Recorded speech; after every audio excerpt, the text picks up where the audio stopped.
So, picking up where we left off last week, we have Children of the Nameless, Chapter 10, I believe. Yes. Chapter 10, Gabriel. Ooh, let's move this window out of the way. It's kind of hard to see. Scoot, you boot. There we go. There we go. Now I can see everything. Yes. Chapter 10, Gabriel. According to Gabriel's pocket watch, it was almost 2 in the morning by the time they turned onto the last road, approaching the Priory. Gabriel had expected the girl to doze off at some point during the ride, but she continued staring out at the trees and the patterns of shadow made by their passing. Of course, spending the ride in silence didn't mean that Gabriel was left alone. "We cannot hide for much longer," the entity said. "We need to prepare for what to do when we are discovered." Oops, sorry for a second. Pause. Publish that. There we go. Back to the reading. "You've been saying that for months now," Gabriel replied in his mind. "And lo, here we are, still safe, still alone. They hunt you. They will find your hiding place. Then I will seek out another." Gabriel could feel the entity staring inside his mind. Gabriel smelled smoke, and his vision faded. The entity was playing with his senses again. "Do you not remember the thrill, the glory of conquest?" it said. "Do you not remember the power of that day?" "I remember," Gabriel replied, smoke thick in his nostrils, realizing that I'd drawn too much attention, that the strength I had, no matter how glorious, wouldn't be enough, that the ones who wished to claim you would defeat me easily if I stood before them. "Yes," the entity said. "Yes, there was wisdom in that realization." Gabriel cocked his head, then banished the entity's touches upon his senses. "What?" he thought at it. "You agree that I shouldn't have used you further at that moment?" "Yes," the entity said. "Yes." Odd. The entity normally wanted him to draw upon it, use it for its true purpose, as a vast reservoir to power his spells.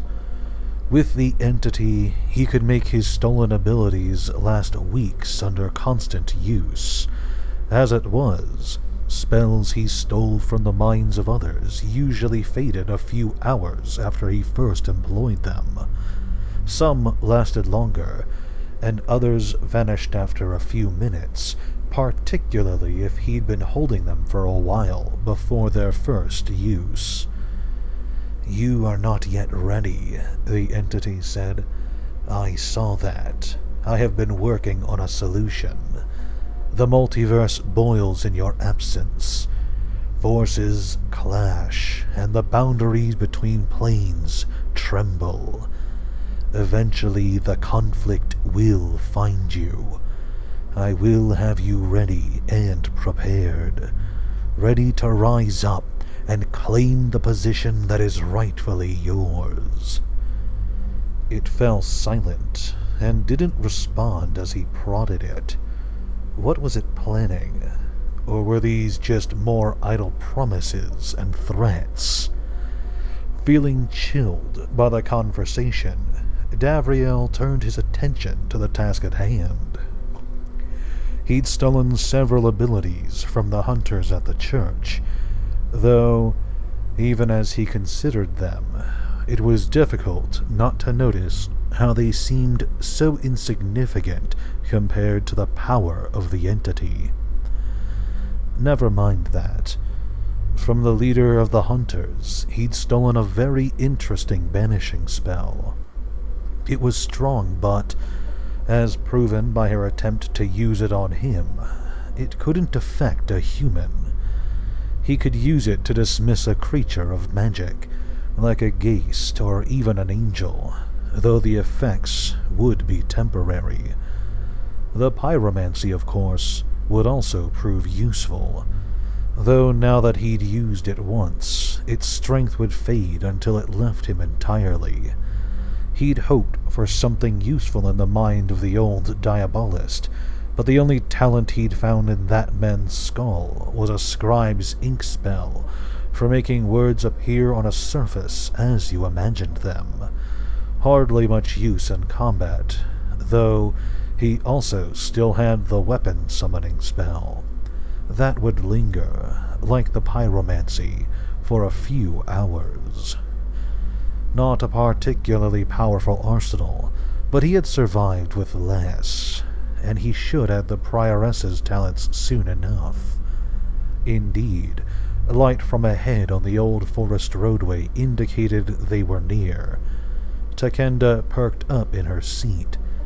She was a tough one, though that was not uncommon for these approachers, as hardy as rocks and as stubborn as boars, with roughly the same senses either. Otherwise, they'd have found somewhere else to live. Of course, Gabriel thought idly to himself, what does that say about me, a man who came to live here, of all places, on a whim? You didn't come on a whim, the entity told him. I brought you here deliberately. Gabriel felt a sudden spike of alarm. He sat up straight, causing Miss Highwater, on the seat across from him, to snap her ledger closed and come alert. What? Gabriel demanded. What did you just say? The entity settled down again, quieting. You didn't bring me here, Gabriel thought at it. I came to Innistrad of my own will, because of this plane's demonic population. Again, the entity said nothing. Miss Highwater looked about, trying to figure out what had concerned him. Gabriel forced himself to paste an unconcerned expression on his face. Surely the entity was merely taunting him.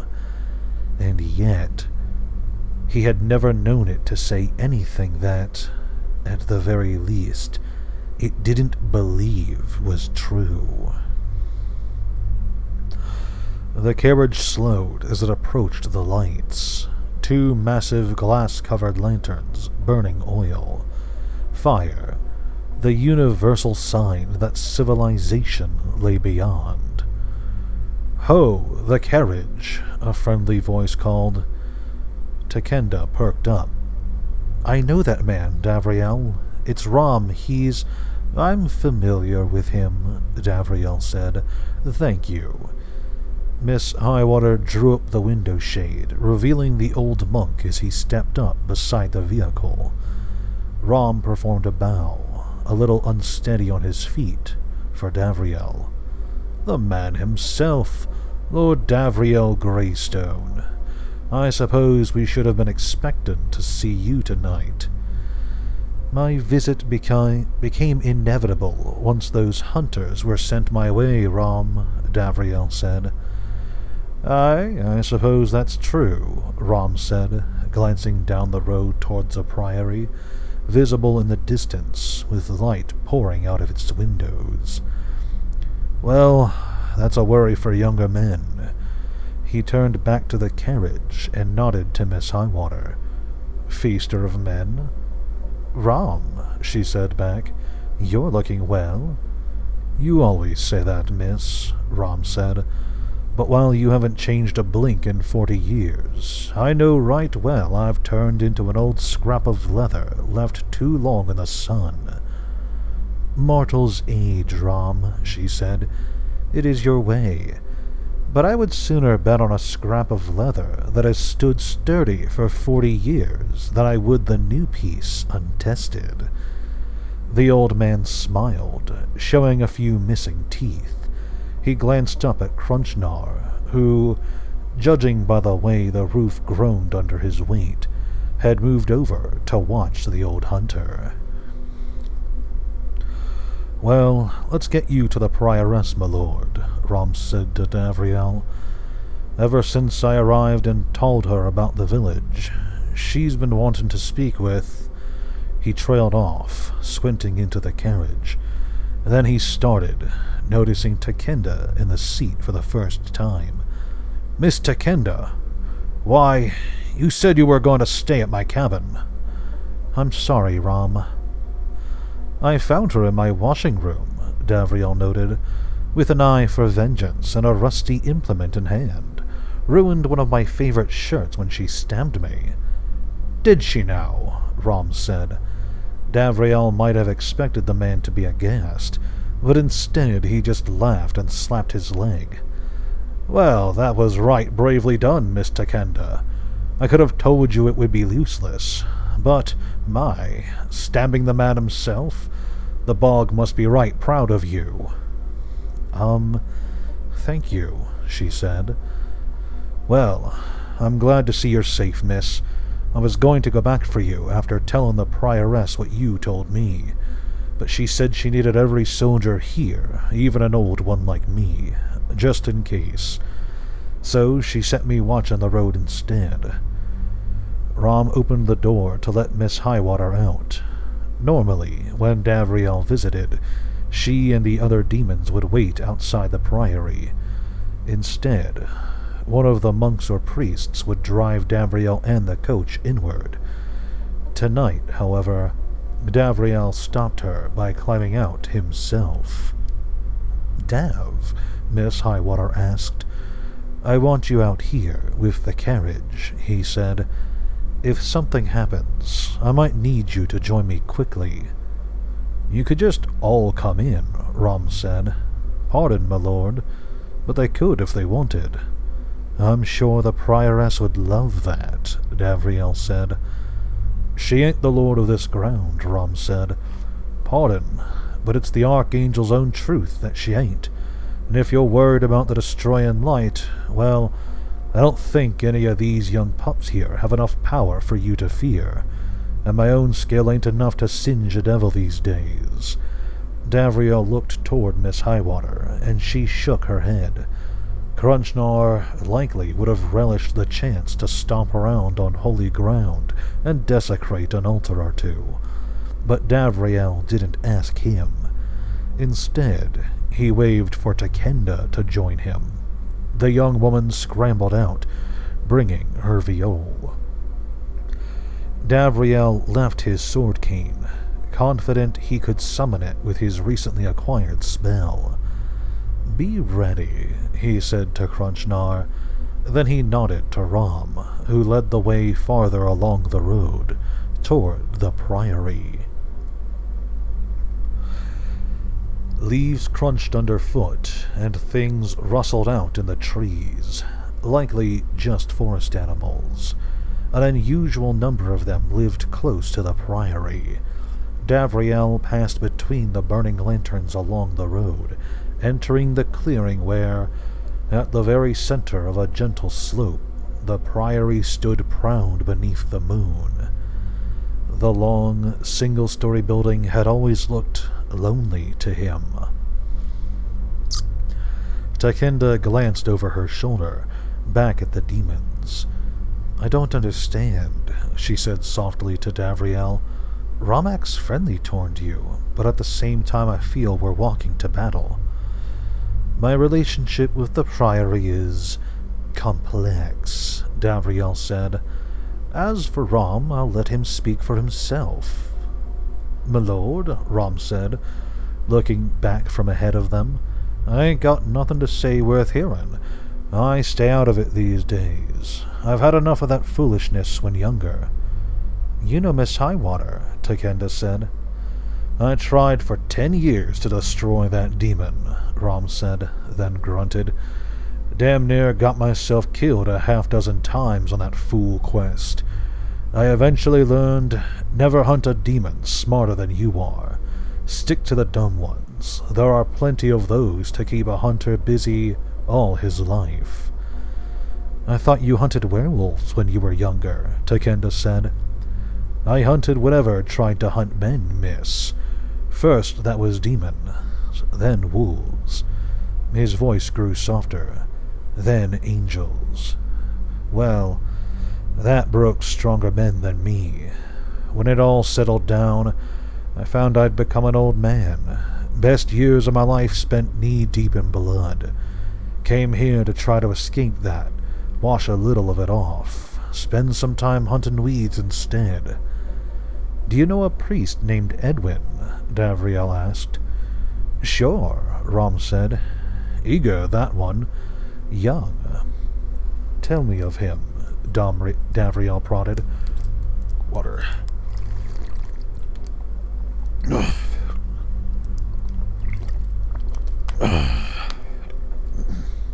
His head is filled with the talk of the righteous Inquisition, talk from the more zealous minds back in the heart of human lands. He started down a road already, the type that you never realize only goes one way. He glanced back at Davriel. I shouldn't say more. Talk to the Prioress. A few Priory Cathars waited by the doors of the southeastern entrance, white coats over leathers, with large collars and peaked hats that shadowed their faces. They glared at Davriel. Nice hats, he noted as he swept into the priory. The church really did have the best headgear. Rom led the way down a small corridor, and Davriel followed, his cloak billowing to brush both walls. The priory was a humble place. The prioress eschewed ornamentation, preferring bleak wooden corridors painted white. They passed the steps down to the catacombs, where they kept that silly artifact they said had been given to them by an angel. Davriel's passing drew some attention, heads peeking out of doors, others running off to spread the news that the man was visiting. Nobody interrupted him, at least not until he approached the prioress's door. Just before he arrived, a priest burst out of the side corridor, then, face flush from a quick run, positioned himself between Davriel and his destination. He was a young man with stark black hair, peaked like a man twice his age. He wore no armor, just the robes of his station, but he immediately drew his longsword and leveled it at Davriel. "Stop there, fiend," the young man said. Davriel cocked an eyebrow, then glanced at Rom. "Edwin?" "Yes, your lordship," Rom said. "I will not stand your reign of terror," Edwin said. "Everyone knows what you've done. An entire village? You might frighten the others, but I was trained to stand for what was right." Davriel studied the youth, whose offhand started to glow. It was often their first instinct to try to hit him with destroying light. They were all so certain that secretly he was some kind of unnatural monster, rather than just a man, the most natural monster of them all. "Edwin," Rom said, "calm down, lad. This won't go well for you." "I can't believe you let him in here, Rom. You forgot our first lessons. Don't speak to the monsters. Don't reason with them, and, most importantly, don't invite them in." "You claim you saw me on the road 7 days ago," Davriel said. "You say I was there with 2 geists, attacking some merchants. How did I look?" "I don't have to answer you," Edwin said, holding his sword up, lamplight gleaming along the length. "Did you even see my mask?" You fled into the forest before I could see it." "I fled? On foot? I didn't use a carriage? And you just let me go? You disappeared out into the forest with your geists. I didn't see your mask, but the cloak was obvious, and I didn't give chase because I needed to check on your victims." So you told everyone you'd seen me, Davriel snapped, when all you really saw was an indistinct cloaked figure. I knew what you were, Edwin said, wavering. The Inquisitors talked about lords like you, feeding off the innocent, searching for unprotected villages to dominate. Your type are a plague upon our land. You were looking for a reason to blame me for something, Davriel said. This was just the first chance you found. Foolish boy. How tall was this figure you saw? He seemed to be reconsidering his accusations. Davriel raised his hand and rubbed his fingers, summoning his stolen pyromancy. The power was still with him, though fading. He made flames dance around his fingers. Was Edwin lying on purpose, or not? Could Edwin have plotted to kill Takenda's parents for some reason, then let the sister escape so she'd be able to identify the killer as Davriel? Had he then attacked the merchant himself, then used the attack to focus everyone on Davriel? Perhaps he could scare out the truth. Rom, Davriel said, you should fetch some water. I'd hate to burn the place down by accident. And maybe get a mop to deal with what is left of this young man. Yes, your lordship, Rom said. He took Takenda by the arm, steering her away from the conflict, farther down the hallway. Edwin went white in the face, but to his credit, he tried lunging at Davriel. All in all, it wasn't a bad maneuver. Davriel's cloak, however, produced after-images that confused all but the most precise swordsmen. The boy's attack went to the right. Davriel stepped aside, then lightly tapped the blade with a flick of his fingernail. The youth spun around, growling, then lunged again. Davriel in turn activated the weapon-summoning spell. Doing so sent a small spike of pain into his mind. Stupid spell. Still, it worked, bringing to his hand the last weapon he'd touched. In this case, the young priest's sword. Edwin stumbled, off balance as his weapon vanished, then reappeared in Davriel's hand. Davriel raised his other hand, letting the flame rise around his finger. "Tell me, child," he said, "do you really think that I would run from you?" The young priest stumbled back, shaking, but yanked a dagger from his belt. "Do you really think," Davriel said, "that I would take souls in secret? If I needed them, I would demand them." He needed something to enhance the moment, perhaps that ink spell he'd stolen from the old demonologist. It barely gave Davriel a twinge of pain as he used it to paint the walls black, like pulling ink. He made eldritch letters break off the main body of darkness and move across the floor toward Edwin. They flowed like shadows, writing in older Grothin. The young priest started to shake visibly and stepped backward before the arcane scrawl. "I did not kill these people," Davriel said. "They served me well, but your accusations has done incredible harm. Whoever is really behind this got away and used you as a distraction. So answer my questions. What did this person look like?" They were shorter than you are," Edwin whispered. "Slighter of frame, I guess. I was so sure it was you." His eyes opened wider somehow, as the letters inched toward him. "Nameless angel, forgive me." He turned and fled. Davriel watched the youth go, lowering his hand, banishing the pyromancy. He couldn't know for certain, but his instincts said that this Edwin was no hidden criminal mastermind. He'd seen an attack on the roadway, perhaps one intentionally designed to provide a witness.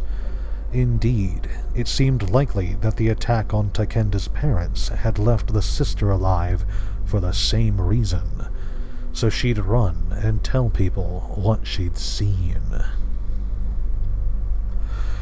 Could it be that whoever was behind it knew that sudden disappearances would cause rumors to spread and bring hunters to investigate?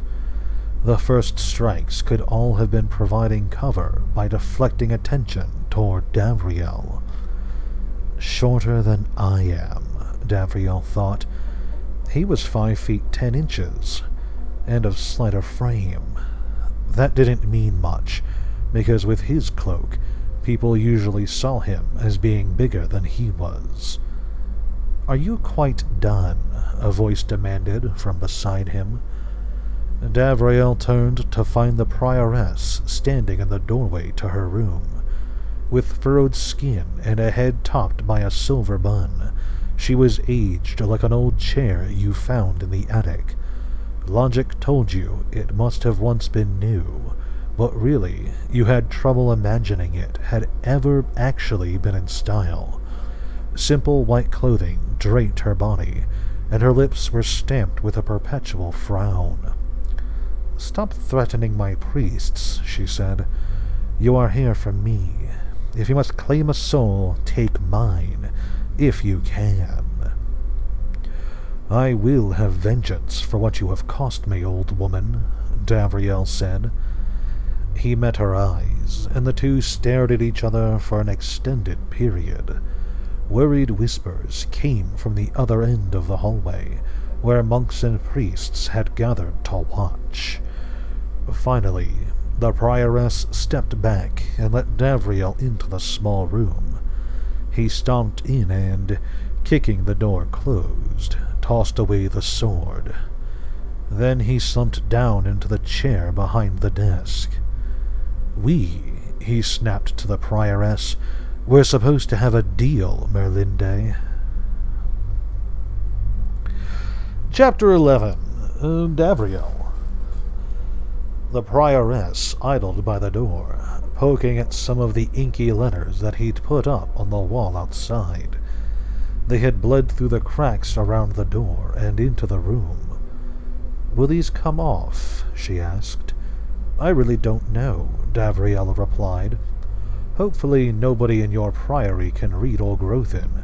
I chose the letters because they look intimidating, but really, I only learned a few phrases when I was younger, mostly as a joke. What I wrote outside is a recipe for buttered scones."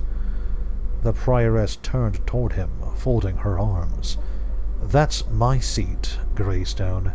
"Yes, I know," he said, shifting and trying to lounge in the hard, uncushioned wooden chair. He finally got into a position where he could tip it back and put his feet on her desktop.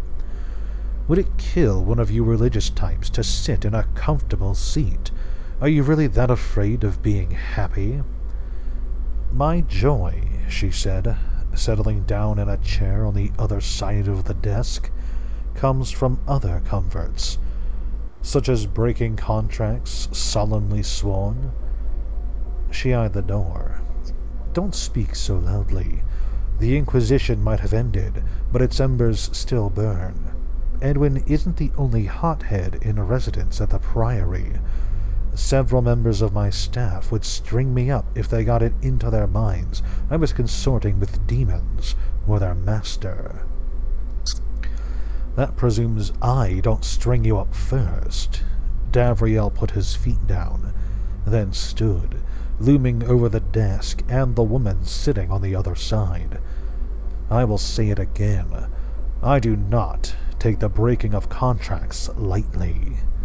The Prioress slipped a small cup off the desk, then raised it to her lips, taking a sip of something dark and warm. Full woman always had refused to be properly intimidated. Honestly, it was part of why he liked her. "Did you kill all of those hunters, then?" she asked. Gabriel sighed. "A few escaped. The old man, the squires." "I see." I've been a patient man, Merlinda. I ignored the occasional hunter, and even that paladin last week. She must not have known they were going to attack me, I told myself.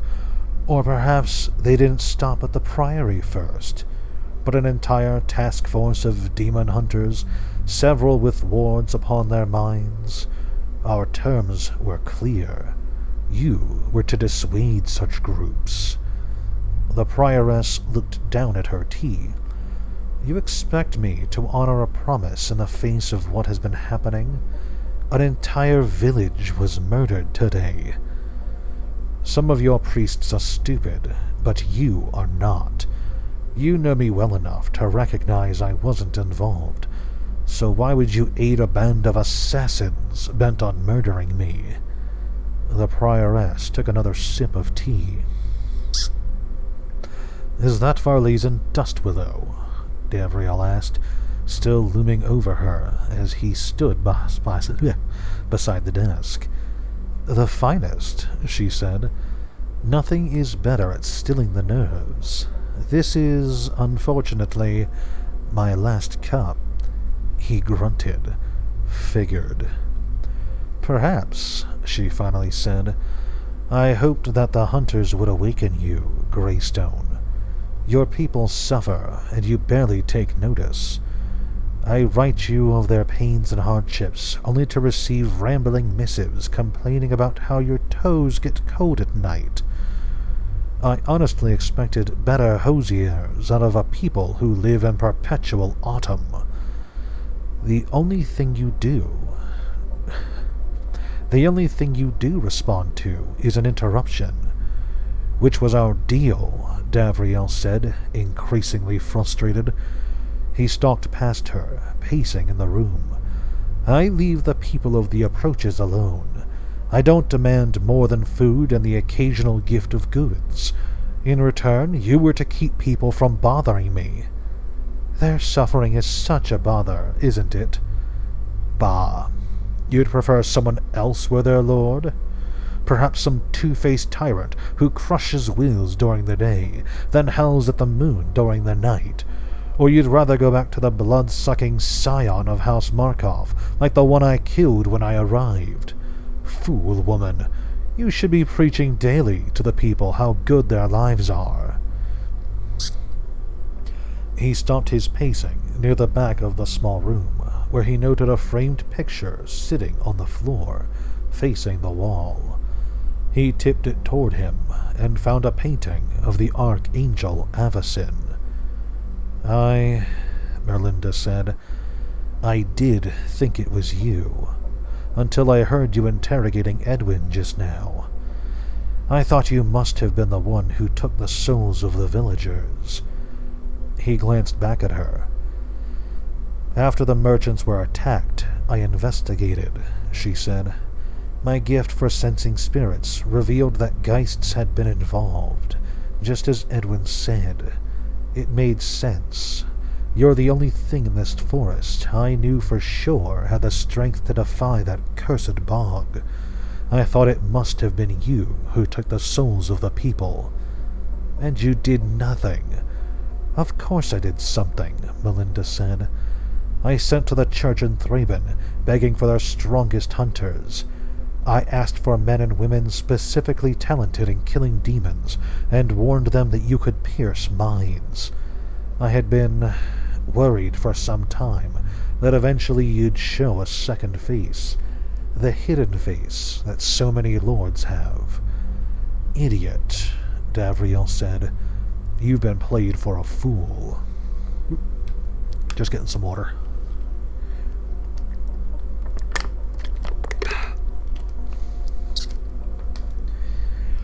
I realize that now, she said, sipping her tea.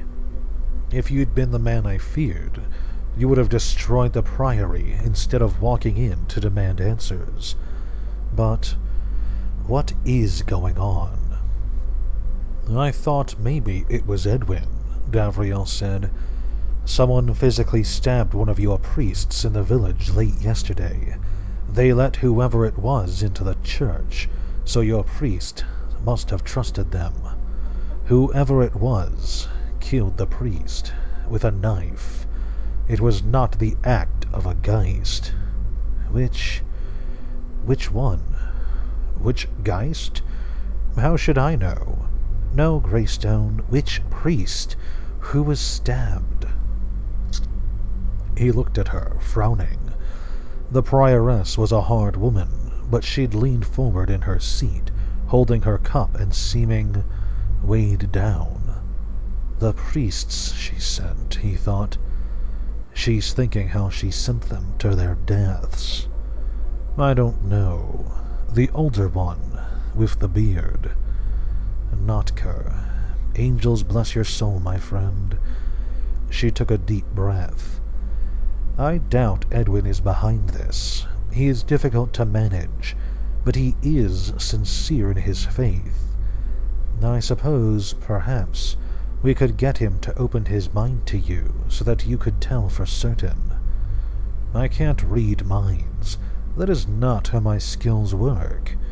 Gabriel spun the painting of the Archangel on its corner, thinking. What about your other priests? When I was a young accountant, working ledgers for the partnership, one of the first things they taught us was to find embezzlers by tracing motivations. We were to look for the person with the unique mixture of both opportunity and incentive. A sudden financial pressure, or news in their life that left them desperate. Change is the true catalyst of crisis. I can't account for each of my priests specifically, the Prioress said, but I don't think any had opportunity or incentive. We're here to save the people, not kill them, and we certainly wouldn't consort with evil spirits. But you'll consort with evil men, Gabriel said. She looked at him. That depends on how much hope we have in them, I suppose. She shook her head. I think you're ignoring the true culprit in this, the obvious answer. When I saw the trail of the Geists who did this, the light was tinged a sickly green. I've lived here for almost 20 years now. I can recognize the bog's touch when I see it. Someone stabbed that priest, remember, and Takenda claims to have heard footsteps. Someone was controlling the Geists. That girl, the Prioress said, she and her sister are an odd case. I have read accounts of the past, and can find nothing like their curse of blindness. I was making progress with the people of the approaches some 10 years ago, bringing them to the Angel's Light, and then those two started manifesting powers. It made the people follow the bog again, upending nearly everything I'd accomplished since arriving here. The sister was claimed by the Whisperers, Gabriel said, but Takenda said they would not take her. I wonder why. The answer is obvious, the Prioress replied. I managed to get through to Willia. She was training to become a Cathar. Willia turned against the bog, and so it killed her. I never managed to reach Takenda, though. I feel there must be more, Gabriel said. Something I'm missing about this mess. Perhaps the bog left Takenda because it has another purpose for her, the Prioress said. You say you think this person was controlling the Geists, but perhaps you have it wrong. The bog could be controlling the spirits directly, but also be using 1 or 2 living pawns to accomplish its tasks. The priests might have let a stray villager, crying for help, into the church. Either way, the bog is the true evil here. But why would it kill its own followers? Gabriel said. Evil often has no reasons for what it does. No, he thought. Evil has the most obvious reasons. He didn't say it, because he hadn't the energy for a prolonged argument. But it wasn't the people without morals that confused Gabriel. They tended to align best with their incentives, and were much easier to read. It was the moral person who acted erratically against their self-interest. Still, the Prioress did have a point. Multiple trails pointed toward the bog. "Do you know what it is?" he asked her. "Really?" "A false god," she said. "Some horrible thing that lurks far beneath the waters, consuming offerings. When I first arrived, sent to this region to teach the people the correct path of faith, I confronted it. I went to that bog and I looked into it, using my powers. There I found something vast, terrible, and ancient. I knew then that I could not fight it with conventional prayers or wards. It was far too strong. I built up this priory on top of the catacombs, and I dedicated everything I had to converting the people of the approaches. I felt that if I could prevent them from giving their souls to the thing, it would eventually wither and die." "You converted Willow," Gabriel said, thoughtful. "One of its chosen champions. Perhaps that provoked all of this." "It is possible. I can't say for certain." She hesitated. "At first, I assumed that you had come here to study or control the bog. Perhaps that was why I was so quick to believe you were behind these deaths. It seemed an impossible coincidence that a person of your talents had come to settle in a place so remote." "I didn't know about the bog before I arrived," Gabriel said. "Ah," the entity said in his mind, "but I knew about it." "What? You did?" "Whatever it is," the Prioress said, "it is hungry. The bog consumes the souls of those who die here. Even the Stone's influence can barely resist it, despite being given to us by the Nameless angel specifically for this purpose."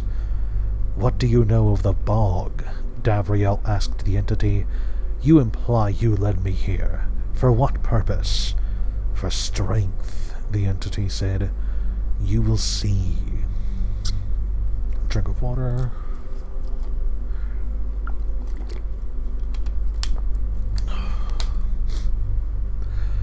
Gabriel frowned, then looked to the Prioress. "It seems, unfortunately, that I am forced to confront the bog. What a bother. Still, if I can find the cause of these manifestations, I'm reasonably certain that I can return the souls of the people of the village, or at least an acceptable number of them, considering the circumstances." The Prioress started, then twisted all around in her chair to look back at where he stood, still at the back of the room, idly spinning the picture of Avacyn. "Save them?" she asked. "It is possible?" If it has been done, then I can see it undone. I don't think that this is always going to be true, but it will be enough if you try. What do you require of me? Once this is over, you must travel to Thraben. You must travel to Thraben and do whatever it takes to make certain the fools there believe I've died, or left, or been humiliated into hiding. "I could do better," she said. "I could tell them that I was wrong, and that you saved us. If you bring the people back, I'll cry it from the steps of the great cathedral itself. I'll proclaim you a hero and—" "No," he said. He dropped the painting and walked up to her seat, looming over her. "No. I must be made out to be nothing special. Another minor, petty lord who has claimed an insignificant slice of land nobody cares about. A fop unworthy of attention or note. Nothing special. Nothing to care about." She nodded slowly.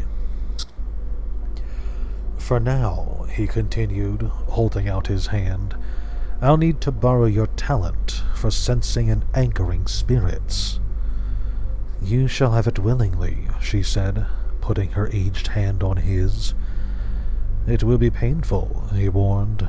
Our natures do not align, and you'll be left without access to the ability for a short while, perhaps as long as a day. So be it. He gritted his teeth, then pierced her mind. In turn, he felt an immense spear of pain right through his skull. Hellfire, this woman was wholesome. He couldn't see her thoughts, but he was drawn as ever to power. The energy inside of her, the glow of ability, strength, magic. He ripped it free, wincing at the terrible sensation. This granted a new spell, raw and radiant, one which would let him track the movements of spirits and, if needed, force them to remain corporeal. The Prioress slumped in her seat. He held her by the arm, keeping her from sliding to the ground. She was a tough old hound, and, to some extent, he did recognize the importance of her work. People needed something to believe in, something to provide comfort and keep them from being crushed by the realities of human existence. The truth was a dangerous thing, best left to those who could realistically exploit it. The Prioress finally recovered and squeezed his arm in thanks for supporting her. He nodded once and turned to leave, suffering still from the spear of pain through his mind. You've been roused to action, she said from behind, but you seem reluctant still.